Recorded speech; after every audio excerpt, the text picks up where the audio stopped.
Hello guys, welcome back to your YouTube channel SKM study a way of success. मैं हूं आपका educator Shivam Mishra.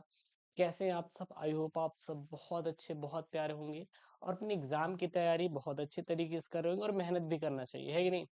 हमारे जीवन में मेहनत के सिवा कुछ है भी नहीं और जितना हो सके बहुत अच्छे से अच्छा मेहनत करिएगा। देखिएगा, एक बात ध्यान देना, जिस चीज में वक्त लगे ना तो समझ लीजिए उसमें आपको सफलता जो है तगड़ी मिलने वाली है। अगर आपको लग रहा है कि नहीं, हमें गुरुजी थोड़ा वक्त लग रहा है अपने सिलेबस को तैयार करने में, पेपर पैटर्न को समझने में, तो बिल्कुल वक्त दीजिएगा। सफलता एक दिन में नहीं मिलती, लेकिन एक दिन आप जरूर से जरूर सफल होंगे, ये आपसे शिवम वादा कर रहा है। लेकिन आप लोग निरंतर मेहनत करिए, जमकर तैयारी करिए, चाहे वो अपने बोर्ड एग्जाम की तैयारी कर रहे हैं या फिर किसी अन्य एग्जाम की तैयारी कर रहे हैं। मन लगा के करिएगा, दिल से करिएगा और एक सच्चे मन से करिएगा। समझ आ रहा है ना? अपने अंदर जो देश भावना, बहुत सारी चीजें होंगी, उसको निकाल फेंकिएगा। बाकी और आपको कुछ भी नहीं करना है। माँ बाप की सेवा कीजिए, जिंदगी ऑटोमेटिक बहुत सरल हो जाएगी बेटा। आज हम आपको 5 टॉपिक से 30 नंबर दिलाएंगे सर। 5 टॉपिक से 30 नंबर, मतलब तगड़ा वाला। ऐसा ये टॉपिक हिंदी का जो कि आपके 18 फरवरी दिन छपेगा ही छपेगा। जो 18 फरवरी दिन आपके हिंदी का है सर, ये छपेगा ही छपेगा। क्यों? क्योंकि मोस्ट रिपीटेड, जी हाँ, मोस्ट रिपीटेड क्वेश्चन है। क्या बेटा? मोस्ट रिपीटेड टॉपिक है। और पूरा पूरा मैं आपको पढ़ाऊंगा। ये ऐसे सवाल हैं जो आपके बोर्ड में बार बार रिपीट हो रहे हैं, आ रहे हैं, और इन सवालों को आपको जरूर से जरूर पढ़ना चाहिए और तैयार करके जाइएगा। गारंटी देते हैं आपके बोर्ड में आएगा। और बेटा ध्यान दीजिएगा, जो इसका पीडीएफ है, बेटा पीडीएफ जो है टेलीग्राम चैनल SKM स्टडी से मिल जाएगा। Link in the description box. तो टेलीग्राम चैनल जाके ज्वाइन कर लीजिए, link in the description box. साथ ही साथ SKM study app Google play store से जरूर डाउनलोड कर लीजिए और वहां पे मिल जाएगा क्या? पूरा पूरा आपको महाभारत बैच बोर्ड में आने वाला मैं पेपर वहां पे पढ़ाया हूँ। तो जाइए ज्वाइन कर लीजिएगा, ठीक है ना? चलिए बेटा, सबसे पहले आपके ध्यान देना, जो बोर्ड में 10 नंबर का आएगा बेटा ऑब्जेक्टिव, क्या आएगा? 10 नंबर का ऑब्जेक्टिव आने वाला है। और मैं वो ऑब्जेक्टिव ही कराऊंगा जो आपके बोर्ड में आएगा, जो 18 फरवरी दिन आपके पेपर में आएगा। केवल हम वही ऑब्जेक्टिव यहाँ पे करवाने वाले हैं, ठीक है ना? सबसे पहला बेटा यहाँ पे टॉपिक नंबर 1 में आपका देखिएगा मैंने क्या लिया है। एक गद्य से ऑब्जेक्टिव आएगा बेटा, 5 गद्य से आएंगे, 5 पद्य से आएंगे। तो सबसे पहले हम लोग गद्य वाला देख लेते हैं, ठीक है? कल क्या है यहाँ पे? कल्पलता निबंध संग्रह के लेखक कौन है? तो जो बेटा कल्पलता है, यह है हजारी प्रसाद द्विवेदी की। क्या है? हजारी प्रसाद द्विवेदी की। अब कहेंगे गुरुजी हम कैसे वो सारा ऑब्जेक्टिव याद करेंगे? आपको बेटा ऑब्जेक्टिव याद नहीं करना है, मैं तरीका सिखा रहा हूँ। जैसे यहाँ पे हजारी प्रसाद द्विवेदी है, तो हजारी प्रसाद द्विवेदी की जितनी भी रचनाएं हैं, जितनी भी कृतियां हैं, ठीक है ना, आप क्या करिए? सारा का सारा रट लो। क्या करो? सारा का सारा रट लो। उसके बाद ऑटोमेटिक आपके हो जाएंगे। जैसे यहाँ पे कन्हैयालाल मिश्र प्रभाकर है, इनकी जितनी भी आपको क्या है, इनकी रचनाएं हैं, रट लीजिए, ठीक? तो आपका हो जाएगा। जैसे मैं पूछूं अभी राष्ट्र का स्वरूप किसका है, तो आप बता दीजिए प्रोफेसर सुंदर रेड्डी का है। क्यों? क्योंकि अगर आप प्रोफेसर सुंदर रेड्डी की जितनी भी कृतियां बेटा रटे हैं, तो अब 18 फरवरी दिन आप अच्छे से इसको सॉल्व कर पाएंगे। अगला प्रश्न है यहाँ पे, क्या है? कन्हैयालाल मिश्र प्रभाकर बाजे पायल के घुंघरू किस विधा की रचना है? विधा मतलब बेटा ध्यान देना क्या होता है? प्रकार होता है। क्या होता है बेटा? प्रकार होता है। मतलब किस प्रकार की रचना है, किस प्रकार की रचना है, मतलब यहाँ बोल रहा है कि कन्हैयालाल मिश्र प्रभाकर की रचना है बाजे पायल के घुंघरू, ये किस विधा की रचना है, किस प्रकार की रचना है? तो बेटा है ललित निबंध। कौन सी है? ललित निबंध है। कौन सी है बेटा? ललित निबंध है, ठीक है। अगला यहाँ पे ग वाला प्रश्न है। ग वाला प्रश्न क्या है, ध्यान दीजिएगा यहाँ पे। निम्नलिखित में से कौन हजारी प्रसाद द्विवेदी का उपन्यास नहीं है? इसमें कौन सा बेटा हजारी प्रसाद द्विवेदी का उपन्यास नहीं है?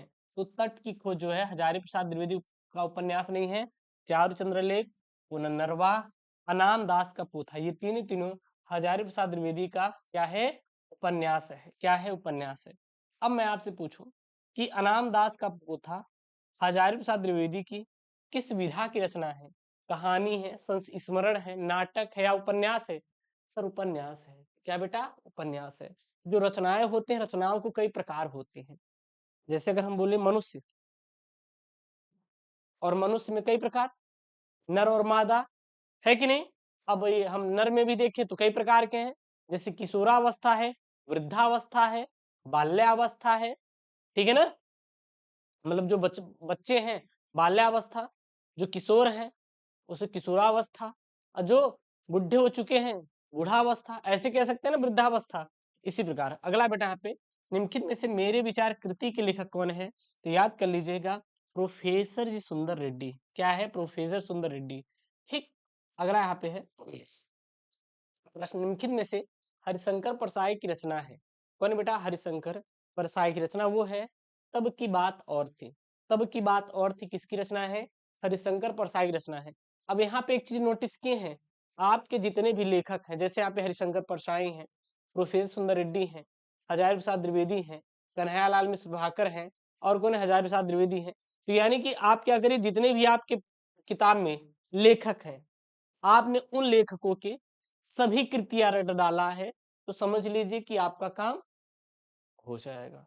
अगर आप कृतियां सभी नहीं रटे हैं तो आपका काम होने वाला बेटा नहीं है। यानी कि आपको सभी जितने भी लेखक हैं, जितने भी कवि हैं, उनकी कृतियां रटी होंगी, तो आप ये आसानी से कर लोगे। अगर आपको वो कृतियां एक जगह चाहिए तो कमेंट बॉक्स में मेंशन करिएगा, मैं आपको याद करवा दूंगा ट्रिक से। ठीक, अगला बेटा यहाँ पे है टॉपिक नंबर 2। अब इसमें आपके 5 ऑब्जेक्टिव मैंने इंक्लूड किया है। ठीक, कितने ऑब्जेक्टिव बेटा?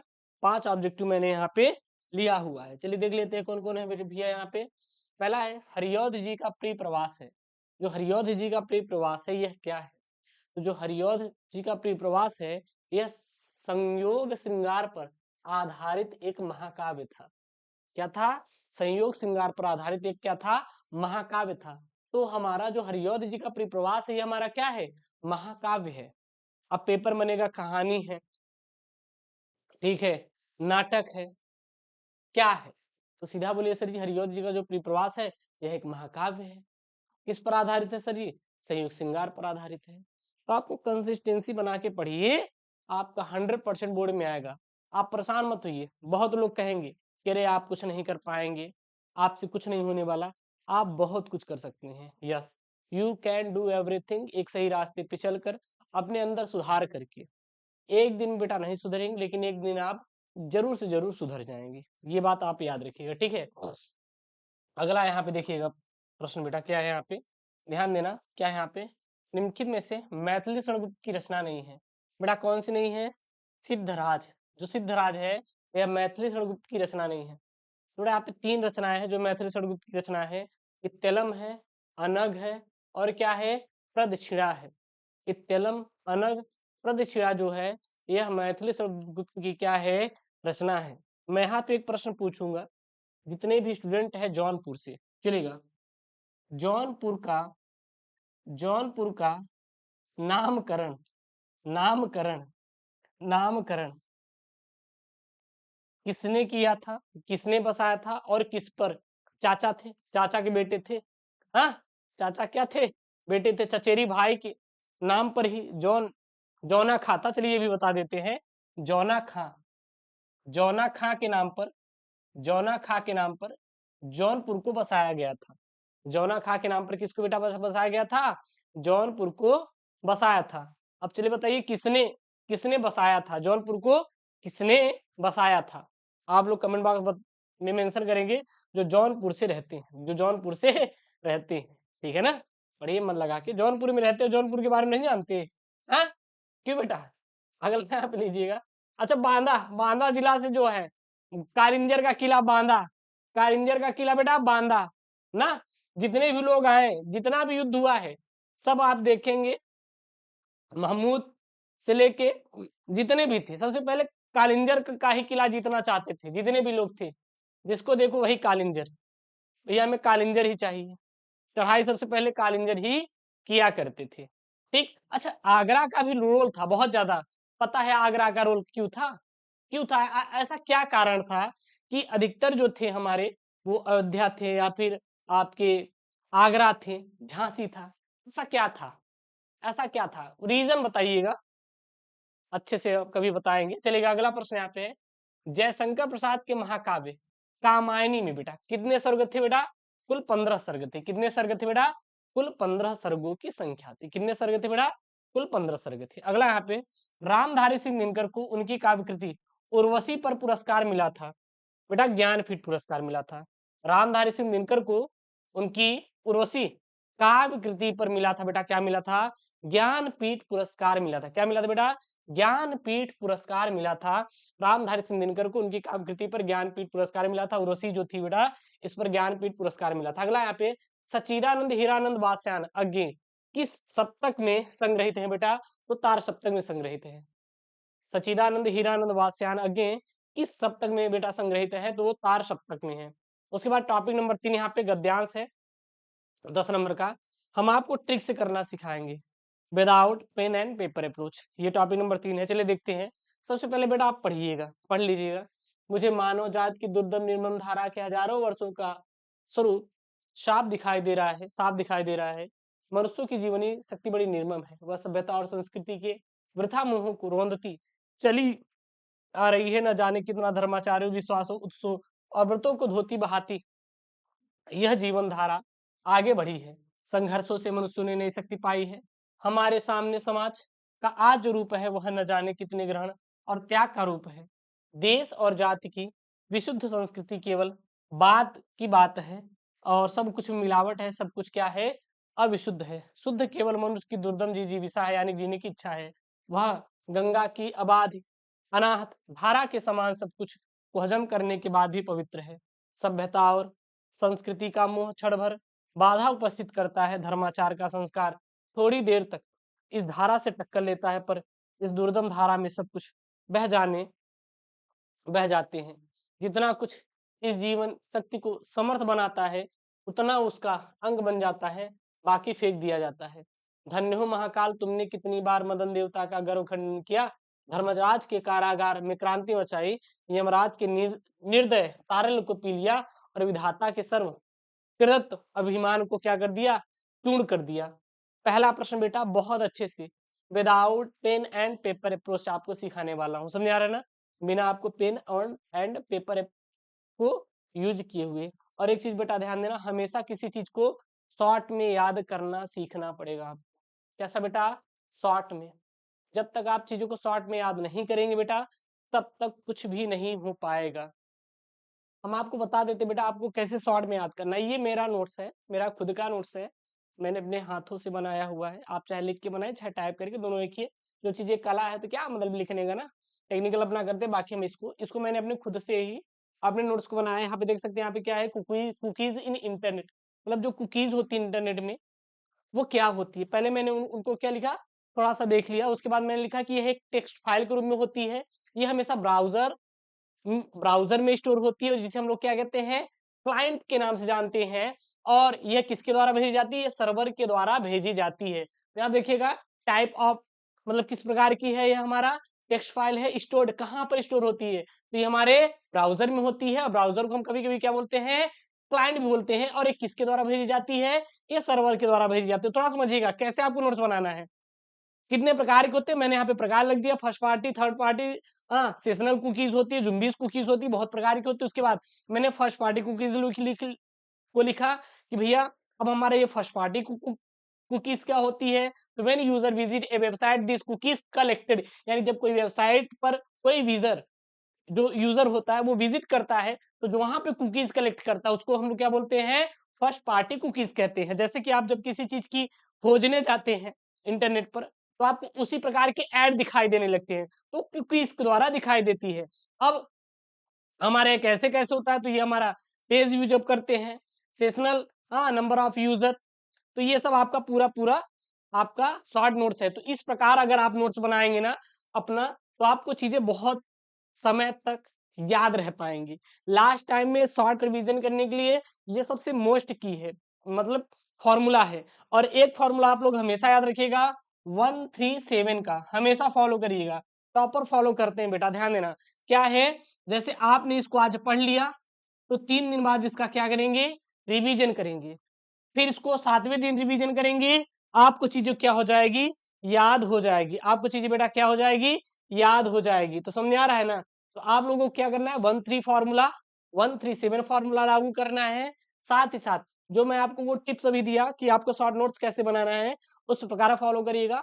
100% क्या आपको चीजें याद रहेंगी, तैयार भी रहेंगी ना। तो डोंट वरी, हम आपको वो टिप्स थोड़ा देते भी जाएंगे। जो बोर्ड क्लियर है। सबसे पहला प्रश्न बेटा ध्यान देना, मनुष्य की शक्ति जीवन शक्ति कैसी है? इसका आंसर बेटा इसी में ढूंढना। मनुष्य की जीवन शक्ति करेजवा कैसी है? अरे गुरु जी हमें क्या पता कैसी है, गुरु जी इसी में है। देखिए मनुष्य की जीवन शक्ति क्या बेटा, बड़ी निर्मम है। सोचिएगा, मैंने कहीं बाहर से आंसर लाया नहीं, कहाँ से लाया, इसी में है यार, इसी में है। अगला यहाँ पे है बेटा ध्यान देना, महाकाल क्यों धन्य है? हमें क्या पता गुरु जी क्यों धन्य है, आप ढूंढिए ना बेटा, महाकाल क्यों धन्य हो। देखिए अब कहाँ पे है, धन्य हो महाकाल। देखिए यहाँ पे बेटा, धन्य हो महाकाल। कहा है बेटा, धन्य हो महाकाल। तुमने मदन देवता की, हाँ भाई किधर है भाई, भाई भाई भाई भाई भाई, यहाँ पे देखिएगा, यहाँ पे देखिए, धन्य हो महाकाल, यहाँ पे आगे ना यही आंसर है। तुमने कितनी बार मदन देवता का गर्भ खंडन किया, धर्माचार्य के कारागार में क्रांति मचाई और यमराज के निर्दय तारल को पी लिया, विधाता के सर्वकृतत्व के अभिमान को क्या कर दिया बेटा, चूर्ण कर दिया। तो इसका क्या है, यह आंसर है। ठीक, उसके बाद यहाँ पे है अनाहत और कारागार शब्द का अर्थ। अनाहत मतलब जो घायल न हुआ, कारागार मतलब जेल होता है। फिर रेखांकित अंश की व्याख्या करना, कुछ नहीं करना बेटा, जिसके नीचे लाइन खींचा गया है इसी को क्या करना है बेटा, आपको बढ़ा चढ़ा के लिख देना है। फुल मार्क्स बिल्कुल पक्का, गारंटी है बेटा, फुल मार्क्स बिल्कुल पक्का। ठीक, उसके बाद यहाँ पे क्या बेटा, गद्यांश का पाठ का शीर्षक और लेखक का नाम सीधा लिख दीजिए, क्या अशोक के फूल से लिया गया है, इसके लेखक Hazari Prasad Dwivedi. That's all matter. Topic number 4 बेटा यहाँ पे क्या है, किसी लेखक का आपको जीवन परिचय लिखाना रहेगा, 5 नंबर मिलेगा। तो 5 3 है, डॉक्टर कन्हैया लाल मिश्र, एपीजे अब्दुल कलाम, हजारी प्रसाद द्विवेदी। मैंने यहाँ पे एपीजे अब्दुल कलाम को लिया, 5 नंबर का आएंगे, याद कर लीजिएगा। शॉर्ट नोट्स मैंने दिखाया ना, की टू द पॉइंट, जन्म, मृत्यु, कब, पिता का नाम, जन्म स्थान, कृतिया, फिर बना के लिख लेना। क्या लिखेंगे, मिसाइल मैन के रूप में भारतीय जनता समेत समस्त विश्व में लोकप्रिय पूर्व राष्ट्रपति डॉक्टर एपीजे अब्दुल कलाम का जन्म 15 अक्टूबर 1921 को धनुषकोडी गांव रामेश्वरम तमिलनाडु में एक निम्न वर्गीय परिवार में हुआ था। आर्थिक अभाव में पल रहे कलाम ने अपनी शिक्षा की राह की सारी मुश्किलों का सामना डटकर किया। डीआरडीओ से जुड़कर तदंतर इसरो से मुख्य वैज्ञानिक तौर पर भारत को परमाणु शक्ति के तौर पर विकसित किया और इतने महत्वपूर्ण पदों पर रहते हुए भी अपने प्रेरक प्रसंगों और वैज्ञानिक दृष्टिकोण को भावी पीढ़ी खासकर बच्चों के साझा करने के लिए समय निकाल लिया करते थे। ऐसे ही 27 जुलाई 2015 को भारतीय प्रबंधन संस्थान शिलांग मेघालय में एक व्याख्यान के दौरान हृदयाघात से इनकी मृत्यु हो गई। मतलब ये लेक्चर प्रोवाइड कर रहे थे और उस समय इनको क्या हो गया बेटा, हार्ट हार्ट अटैक आ गया। हार्ट अटैक जो भी होता है वो उसी के कहते हैं ना, अपने को इतनी इंग्लिश नहीं आती यार। India 2020 a vision for new millennium, wings of fire and autobiography, ignite minds, analysing the power with in Indian, आरोहण प्रमुख स्वामी जी के साथ मेरा आध्यात्मिक सफर, कलाम जी की प्रेरणादायक कृतियां हैं। कलाम उच्च कोटि के वैज्ञानिक, लोकप्रिय राष्ट्रपति, प्रेरणादायक व्यक्तित्व, मानवता के पुजारी तथा भारतीय युवाओं के हृदय की बेटा क्या थी, ये सम्राट थी। क्लियर है। उसके बाद क्या लिख देना बेटा, इनके कवि का जो है साहित्यिक परिचय आएगा तो 3 कवि हैं यहाँ पे। मैंने एक लिया किसका बेटा, अयोध्या सिंह उपाध्याय हरिऔध का। क्या लिखेंगे, द्विवेदी युग के प्रतिनिधि साहित्यकार अयोध्या सिंह उपाध्याय हरिऔध का जन्म 15 अप्रैल सन 1865 को जिला आजमगढ़ उत्तर प्रदेश में हुआ था। फारसी माध्यम से शिक्षा की शुरुआत करने वाले उपाध्याय ने स्वाध्याय के बल पर हिंदी, अंग्रेजी तथा संस्कृति पर समान अधिकार प्राप्त किया और आजमगढ़ के मिडिल स्कूल में अध्यापक, कानूनगो और काशी विश्वविद्यालय में अवैतनिक शिक्षक पद पर कार्य किया। 6 मार्च 1947 में इनका देहावसान हो गया, मतलब इनकी मृत्यु हो गई। परिप्रवास, वैदेही वनवास, परिजात, चुभते चुभते, चोखे चौपते, रस कलश, अधिखिला फूल, ठेठ हिंदी के ठाठ रुक्मणी प्रणय, इनकी क्या प्रसिद्ध कृतियां। तो ये बेटा रहा आपका 18 फरवरी के दिन छपने वाला हिंदी के सबसे इंपॉर्टेंट वाले 5 टॉपिक बेटा, ये तैयार कर लेना, गारंटी है कि एक भी बोर्ड में बेटा इससे बाहर कुछ नहीं आने वाला। और वीडियो को लाइक करिएगा, चैनल को प्लीज सब्सक्राइब करिएगा। इसका पीडीएफ जो है बेटा टेलीग्राम चैनल एसकेएम स्टडी से डाउनलोड कर लेना, link in the description box. चाहिए महाभारत बैच ज्वाइन करिए, गूगल प्ले स्टोर से एसकेएम स्टडी ऐप को डाउनलोड करिए। ओके दोस्तों, थैंक यू, जय हिंद।